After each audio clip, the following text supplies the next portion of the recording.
because Iran is not Venezuela because काफी programme में मैं जाता हूँ, लोग इसको कंपेयर करने की कोशिश करते हैं, इसमें कोई इसमें कंपैरिजन नहीं है। क्या यूएस ऐसी हिमाकत करने की सोचेगा या कर सकती है उनकी फोर्सेस खामनेई को उठाकर ईरान में घुसकर खामनेई को उठा लेकर ले जाएं? जो ये एक्चुअली वेनेजुला में कर पाए बिकॉज इन लोगों ने काफी हद तक जितने भी इंटरनल जो इसको सिक्योरिटी थी उसको खरीद लिया। तो अभी ईरान का भविष्य आप किस तरफ जाते हुए देख रहे हैं, सरकार के लिहाज से और खामनेई के लिहाज से?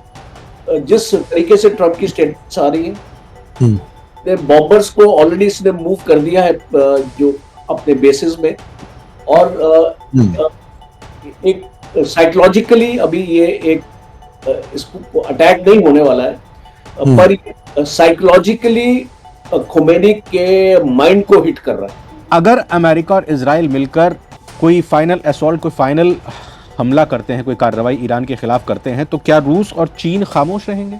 एक मैं उसके ऊपर जाऊं तो उस टाइम पे चाइना और रूस नहीं आए सामने, और इसको अब भी मुझे नहीं लगता आएंगे, और इसके रीजंस हैं।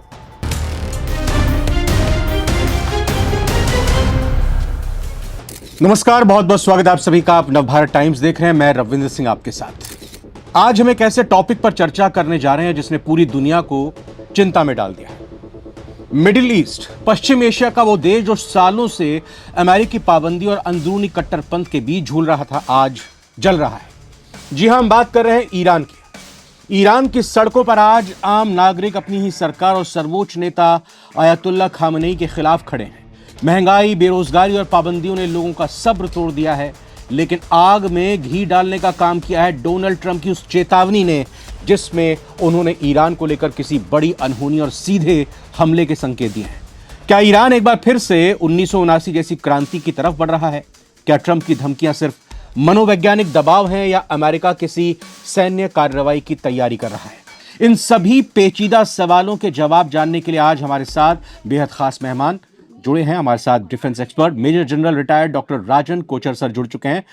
सर, जय हिंद, बहुत बहुत स्वागत है आपका नवभारत टाइम्स पर। जय हिंद रविंद्र जी, और thank you for inviting me, और and my best wishes for Navbharat times.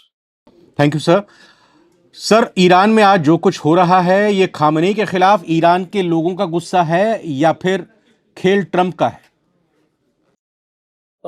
बहुत एक आपने सर्चिंग क्वेश्चन इसको रखा है, बिकॉज दोनों चीजें हैं इसमें शामिल। और मैं क्यों बोलता हूं, अगर आपको मैं 2022 में ले जाता हूं, जब इस प्रकार का आंदोलन ईरान में हुआ था, मासा अमीनी, अगर आपको याद है, बिल्कुल। हिजाब कंट्रोवर्सी हुई थी और उसकी कस्टोडियल डेथ हुई थी। तो ईरान सड़कों पर। हाँ, जी। अब उस टाइम पे ईरान में बहुत गुस्सा सड़कों पे दिखाई दिया था, पर वहां पे हमने एक फर्क इसको देख रहे हैं इस बार।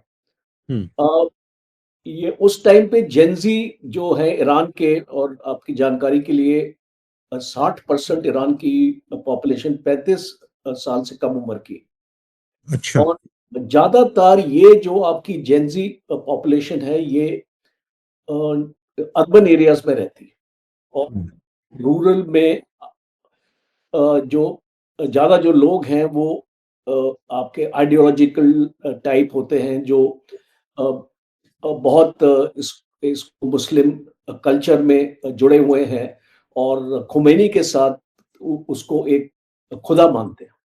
तो जब ये 2022 में ये एजिटेशन हुई थी, उस टाइम पे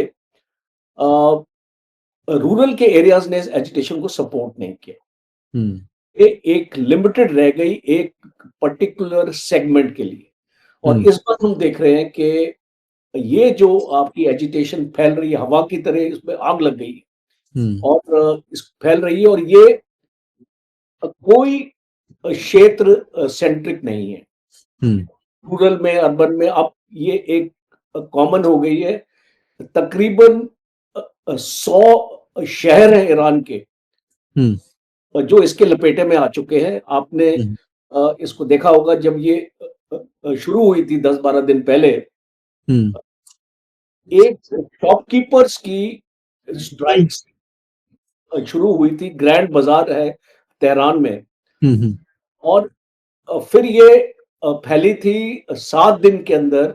51 प्रोविंसेस है ईरान में, 17 प्रोविंसेस में ये फैल चुकी थी। तो अब ये इसकी वजह जानना बहुत जरूरी है। उसके बाद हम एक क्लियर कट बिल्कुल सर पे आ जाएंगे कि इसमें ट्रम्प का कितना हाथ है। डॉलर ईरान की जो रियाल डेप्रिसिएशन है वो बताई गई थी वजह शॉपकीपर्स में नाराजगी सर। तो डेप्रिसिएशन 56% हुई है 6 महीने में। तो आप इसको समझ सकते हैं कि एक परचेजिंग पावर आपकी कम हो जाती है। फूड प्राइसेस आपके 72% बढ़ चुके हैं।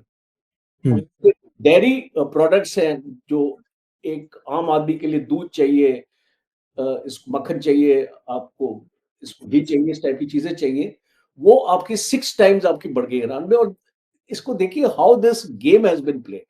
जो इस गेम को बहुत तरीके से खेला गया है, और इसका गेम शुरू होता है आपका तकरीबन 3 या 4 साल जब ये जॉइंट कॉम्प्रिहेंसिव जो ये आपकी एग्रीमेंट थी, GCPOA, 2018 में ट्रम्प के टाइम पे इसको यूएस ने इसको रद्द कर दिया था। तो 2018 की पीरियड को मैं बेंचमार्क लेता हूं यहाँ पे, और फिर उसके बाद ईरान के ऊपर सैंक्शंस लग गए। जब ईरान के ऊपर सैंक्शंस लगे, आहिस्ता आहिस्ता करके उसके जितने भी डिपॉजिट्स थे आपके फॉरेन अकाउंट में फ्रीज कर दिए गए, और जो मुश्किलें ईरान की ऑलरेडी इसको बढ़नी आपकी शुरू हो गई। तो अब एक चरम सीमा पे आ चुकी है, क्योंकि इसको लोगों को की जो माली हालत है वो बहुत कमजोर है। वहां पे पानी भी एक बहुत बड़ा इशू है ईरान में, और आपकी जानकारी के लिए पानी की बहुत किल्लत है वहां पे, इसको राशन होता है नहीं। जब आप बेसिक चीजें अपनी जनता को नहीं दे पाएंगे, और आप एक लीडर हैं, और आप इसको कब तक अपनी आइडियोलॉजी से लोगों को आप दबा पाएंगे? आपके पास ये जो रिपब्लिकन गार्ड है, एक आपके पास फोर्स है जो पास्ट ट्रैक रिकॉर्ड इस फोर्स का है कि जब भी आंदोलन होता था, ये घर घर जाके लोगों को डराते थे, और इसको लोगों को उठा के लेके चले जाते थे, और फिर उनको जेल में अंदर कर देना। तो इस तरीके की दहशत फैला देते थे, और कोई भी एजिटेशन को ये आगे नहीं बढ़ने देते थे। अब इस बार आई थिंक पानी इसको सर से ऊपर निकल चुका है। और जो अमेरिका की, अगर आप एक CIA की एक रिजाइम चेंज का प्लान अगर आप देखें, पहला प्लान होता है सैंक्शंस, दूसरा प्लान होता है कि इस लोगों की जब तकलीफें बढ़ जाती हैं, तो तकलीफों में उसको वहां पे फंडिंग दे के, उनके पास NGOs है, उनके पास अपने लोग हैं वहां पे जो इसको ज्यूज है। आप जानते होंगे ईरान में काफी परसेंटेज ज्यूज रहते हैं वहां पे। तो थ्रू देम ऑल्सो, बिकॉज मोसाड भी इसको लगा हुआ है इस काम में, जो इसको CIA की मदद करने में। ये आपने देखा होगा जब ये बार्गेन की मीटिंग हुई थी ईरान के साथ, तो घरों के अंदर ही साइंटिस्ट को मार दिया गया था। तो जो इस तरीके की इंटेलिजेंस मोसाड अपना रखता है, तो इंटेलिजेंस का गेम है ये पूरा।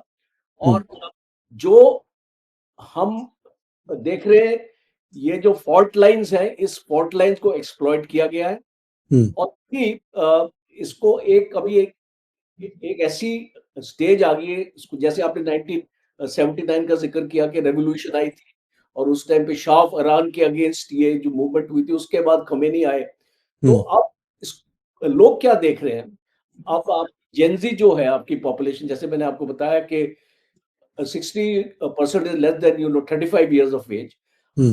तो ये लोग जो है, अब जो इनकी एस्पिरेशंस है, वो ग्लोबल कल्चर के साथ शेप हो रही है।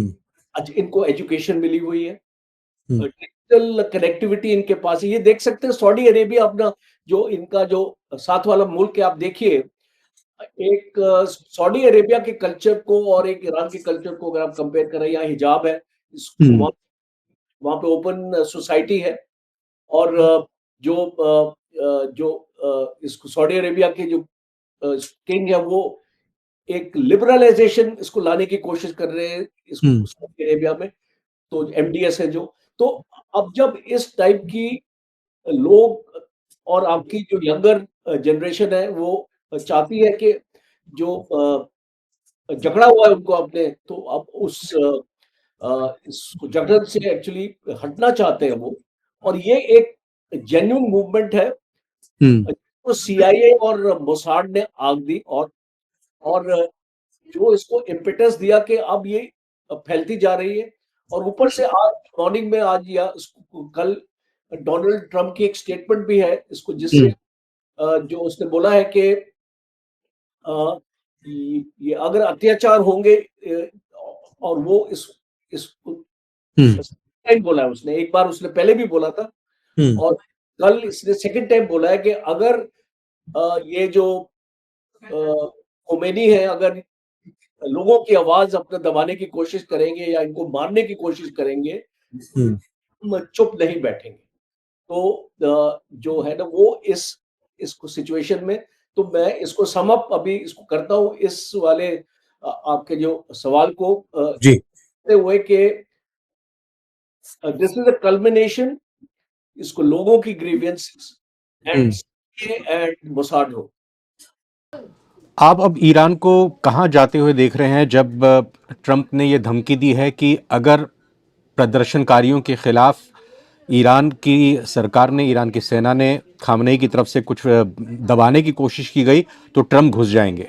दूसरी तरफ रेजा पहलवी की भी वहां पर हलचल मचती हुई दिखाई दे रही है। 79 में रेजा पहलवी के ही पिताजी को या वो जो शासक थे उनको खुमेनी ने हटाया था। तीसरा इसमें हम एंगल अगर देखें, बात यह भी आ रही है कि रूस भागने की या कहें कि ईरान को छोड़कर रूस जाने की कोशिश में भी खामनेई लगे हुए हैं। ये भी अलग अलग मीडिया रिपोर्ट्स आई हैं। तो अभी ईरान का भविष्य आप किस तरफ जाते हुए देख रहे हैं, सरकार के लिहाज से और खामनेई के लिहाज से? देखिए अब आपने इसको रेजा पहलवी की बात करी बिकॉज ये बहुत सिग्निफिकेंट है, उनको क्राउन प्रिंस भी बोला जाता है।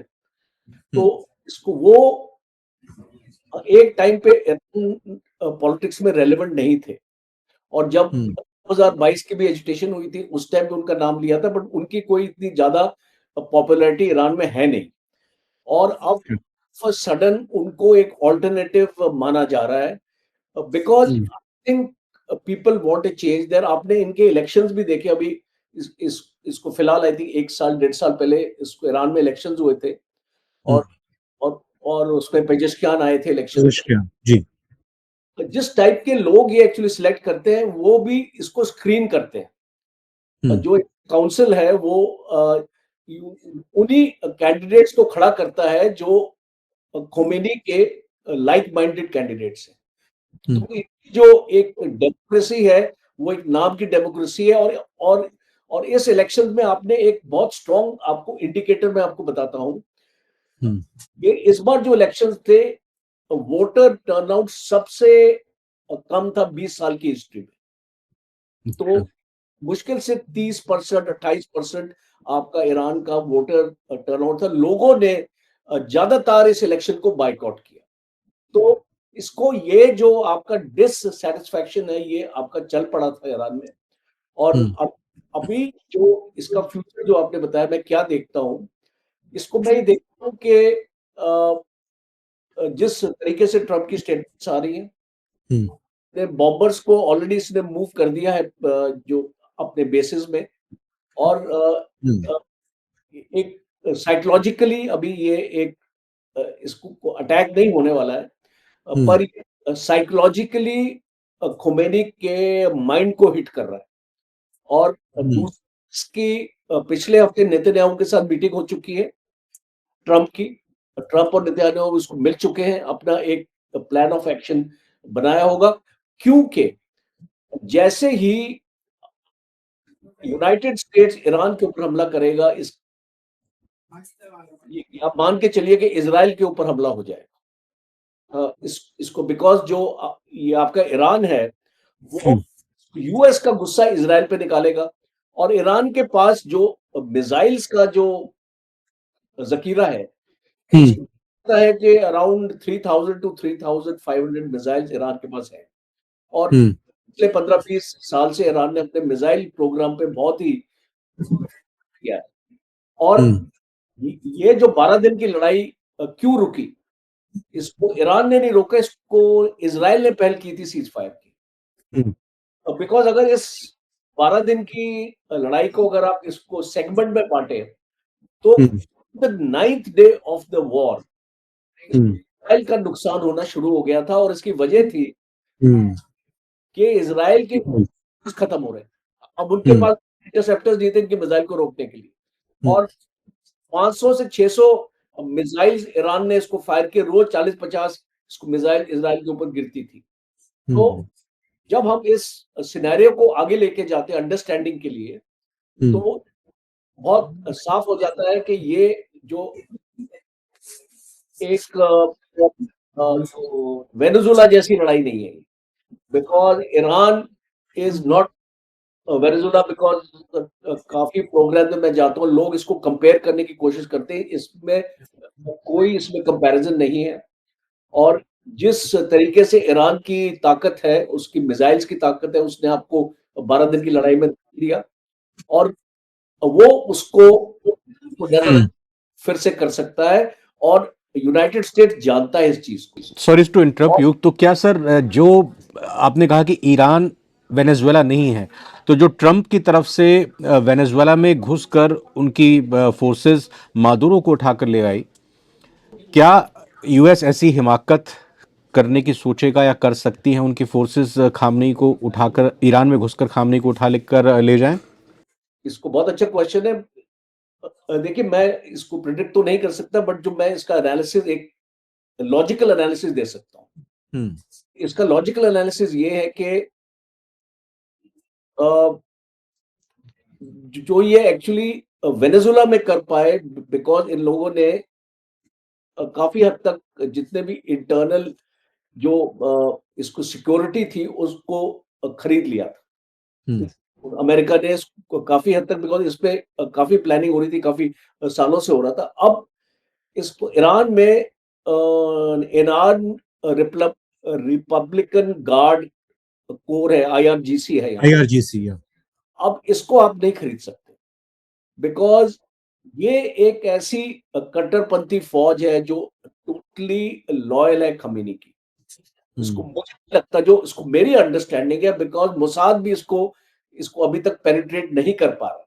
बिकॉज आपको याद होगा इसको मोसाद ने बहुत कोशिश की थी खमीनी को टारगेट करने की 12 दिन में, जब इसको 12 दिन की लड़ाई हुई थी वो कर नहीं पाया और खुमैनी रशिया नहीं भागा।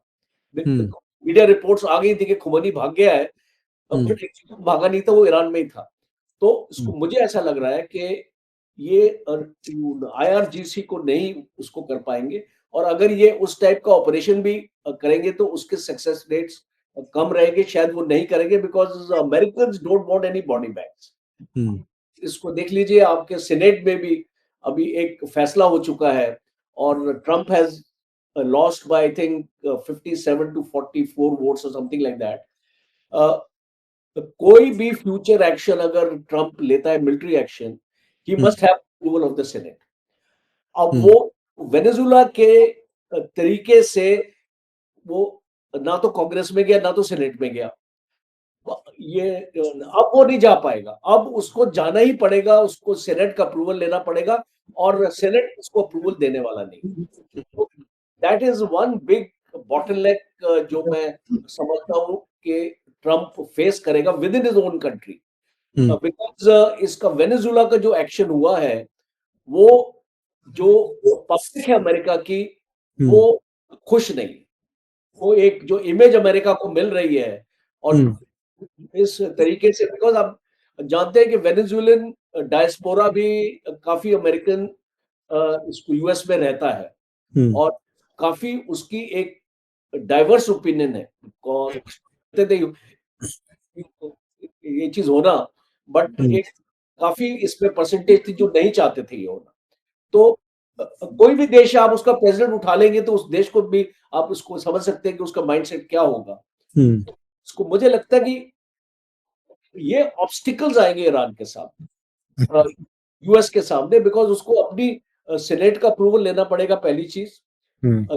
इजराइल के ऊपर जो एक्शन होगा वो उसको अलग से झेलना पड़ेगा, बिकॉज को भी प्रिपेयर्ड रहना पड़ेगा इस इवेंचुअलिटी के लिए। और इसलिए आपने कहा कि इसको रशियन एम्बेसी इसको वेकेट कर रहे हैं वो लोग, उसको छोड़ के जा रहे हैं वहां से, वो अपना जो प्रिकॉशन, बिकॉज वो समझते हैं कि एक पॉसिबिलिटी हो सकती है कि एक स्ट्राइक हो जाए। और एक लास्ट पॉइंट मेरा है, it's about the nuclear.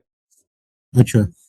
Media में एक खबर है कि आज ईरान के पास न्यूक्लियर वेपन नहीं है, और एक ओपन सोर्सेज में भी ये इंफॉर्मेशन है कि जो भी यूरेनियम का जो स्टॉक पाइल है ईरान के पास, वो 60% तक एनरिचमेंट तक पहुंच चुका है। और एक बॉम्ब बनने के लिए आपको 80 to 90% एनरिचमेंट चाहिए। और ये भी बताया जाता है कि अगर ईरान चाहे तो 7-8 दिन में 3 से 4 बॉम्ब बना सकता, तो कैपेबिलिटी है। तो इसीलिए एक वो भी एंगल उसको माइंड में रखना पड़ेगा, बिकॉज मरता क्या ना करता वाली बात आ जाएगी कि भाई अगर आप अब उसको खुमैनी की भी आप स्टेटमेंट देख लीजिए, किस टाइप की स्टेटमेंट उसने भी दी है। और भी एक चेतावनी दी है उसको, यूनाइटेड स्टेट्स को, कि आप मुंह तोड़ जवाब मिलेगा। तो इस टाइप की एक सिनेरियो में देख रहा हूं। तो इसको अल्टीमेटली इसको मुझे ऐसा लगता है कि सिचुएशन अपने आप ही एनफोल्ड कराएंगे। ईरान में इतने दंगे हो जाएंगे, इतनी जो आपके जुलूस निकलेंगे, राइट्स हो जाएंगे, इतनी एक civil war type of situation create करने की कोशिश करेंगे। और फिर उसके बाद शायद कोई इसमें मिलिट्री आपका इंटरवेंशन होगा।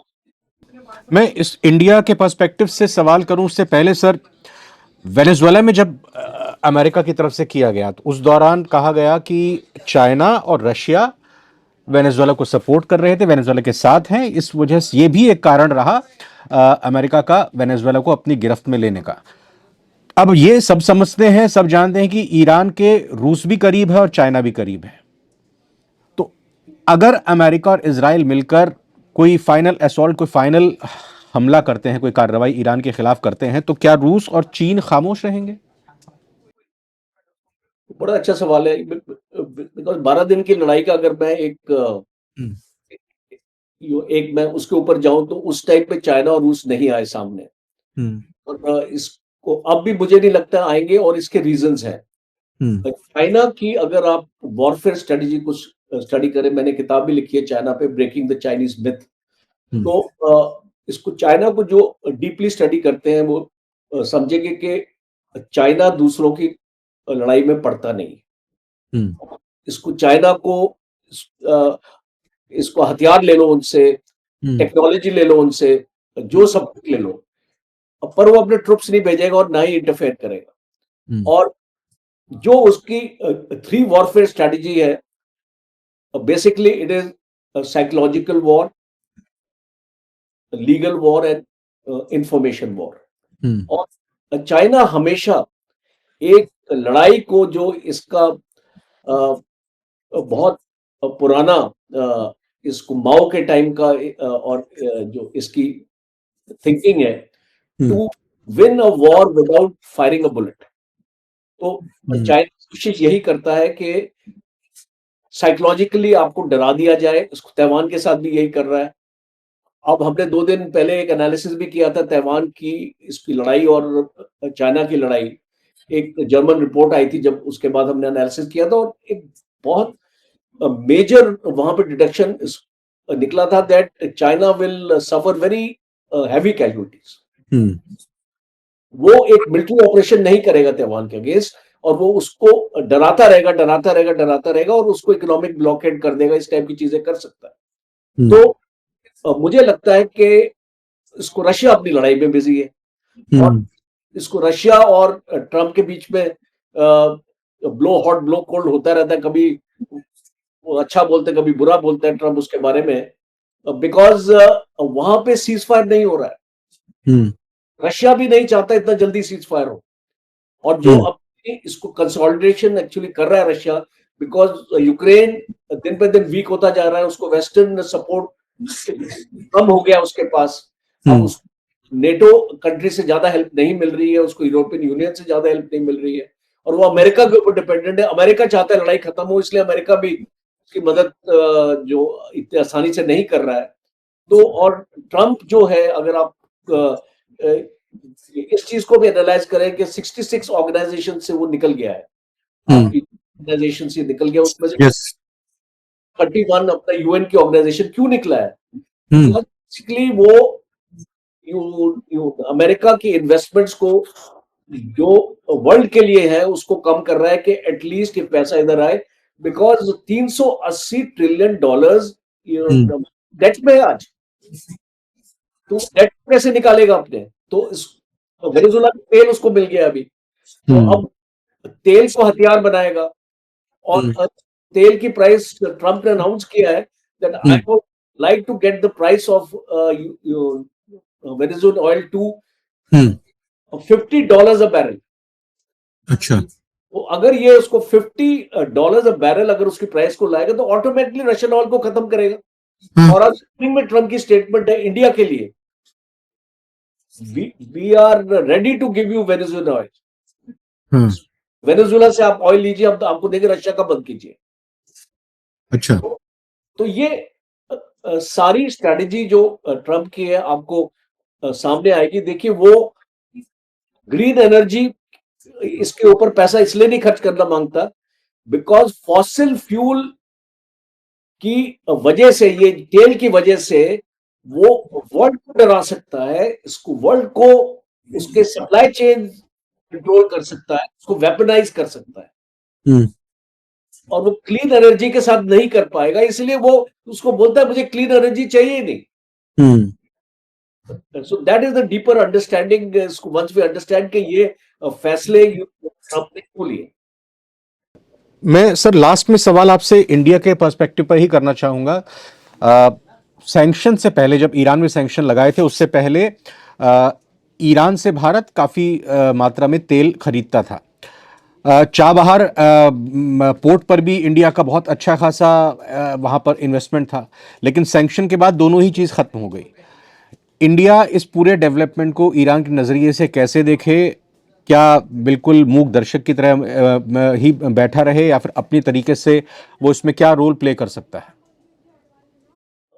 देखिए, इंडिया के पास ऑप्शन बहुत लिमिटेड रह गए, क्योंकि आपने यूएस के साथ अपने रिलेशन खराब कर दिए हैं, या इसको ट्रम्प ने खराब करवा दिए, उसको व्हाटएवर आप उसको बोले, और ऊपर से 500% टैरिफ की बात करता है ट्रम्प, इंडिया के ऊपर लगाएगा। उससे 1 साल से ट्रेड डील अभी तक साइन नहीं हुई है, वो उसको लटक रही है बीच में, और जो पाकिस्तान का एंगल बीच में आ गया, और जो इसको ब्रिक्स का भी आ गया, बिकॉज और जो एससीओ समिट ने भी ट्रम्प को नाराज कर दिया, उसको भारत के अगेंस्ट, और ब्रिक्स का जो डी डॉलराइजेशन का जो मुद्दा लेके आए थे, उसके ऊपर भी ट्रम्प काफी नाराज है आपसे।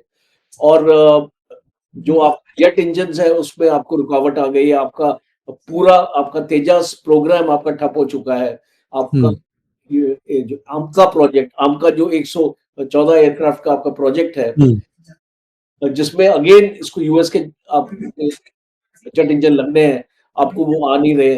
तो भारत तो अभी एक पोजीशन में ही नहीं है कि वो कोई भी शब्द यूनाइटेड स्टेट्स के अगेंस्ट निकाले। वेनेजुएला की जो हमारी ऑफिशियल स्टेटमेंट है एमईए की, उसको डीपली स्टडी करें, उस पे कहीं पर भी अमेरिका का नाम नहीं। तो भारत बहुत ही एक ऐसी सिचुएशन में आ गया कि अगर इसको ईरान के ऊपर अटैक हो भी गया या कुछ भी हो गया, आई डोंट थिंक आप कोई ऐसा अपना कमेंट भारत से सुनेंगे जो अमेरिका को नाराज कर दे। सर, क्या लग रहा है ईरान और अमेरिका के बीच और जो चीज़ है कितने दिनों में ये रिजॉल्व हो जाएगी या फिर ये लंबा चलेगी? क्योंकि जो जैसे ट्रम्प की वैसे अगर उनका काम करने का तरीका देखा है तो बहुत ही जल्दी जल्दी चीज़ों को करना चाहते हैं वो। तो ये लग रहा है कि ये पूरा पूरा ईरान का जो संकट है या ट्रम्प जो चाहते हैं वो बहुत ही जल्दी वाइंड अप कर देंगे। इसको मेरी असेसमेंट है, I may be wrong also, but ये पर्सनल असेसमेंट है मेरी कि खोमेनीज डेज आर नंबर्ड। अच्छा। और जो जैसे ही खोमेनी को निकालेंगे वहां से, जो आपके जो शाह ऑफ ईरान के बेटे वहां पहुंच जाएंगे और जो भी उनको एक ऑपोजिशन का सपोर्ट भी इसको दिलाया जाएगा। बातचीत एक्चुअली बैकडोर पे तो बहुत चीजें चल रही होंगी। स्टीव विटकॉक और जो उनके सन इन लॉ कुचनर, वो कोई ना कोई खिचड़ी पका रहे होंगे अभी। तो आई थिंक इसको मेरी असेसमेंट में ये है कि ये ट्रम्प ज्यादा लंबा नहीं खींचेगा और उसकी स्टेटमेंट से भी ये नजर आता है। और अब उसने देख लिया कि वेनेजुएला को उसने हासिल कर लिया, तो क्या हो गया, वर्ल्ड ऑर्डर कहां चला गया। और उसने स्टेटमेंट दिया है I think yesterday that I don't believe in international world order. इस मैं वही करता हूं जो मुझे इसको मॉरली राइट लगता है करना। और मैं किसी की भी सुनता नहीं हूं, टाइप ऑफ थिंग ना। सलमान खान की एक मूवी में था ना, मैं किसी की भी नहीं सुनता हूं। एक बार कमिटमेंट कर लूं तो मैं किसी की भी नहीं सुन, अपने आप की भी नहीं सुनता हूं। He is on that mold. Okay. Trump is on that mold, and I don't think he's going to stop. बहुत बहुत धन्यवाद और बहुत बहुत शुक्रिया, आपने इतने डीपली एनालाइज किया ईरान की सिचुएशन को, क्या कुछ फ्यूचर में हो सकता है। आपने अपना समय निकाला सर, कीमती। नवभारत टाइम्स की तरफ से बहुत बहुत धन्यवाद करना चाहेंगे sir. Thank you lot. Thank you. It was a pleasure. जय हिंद सर। जय हिंद।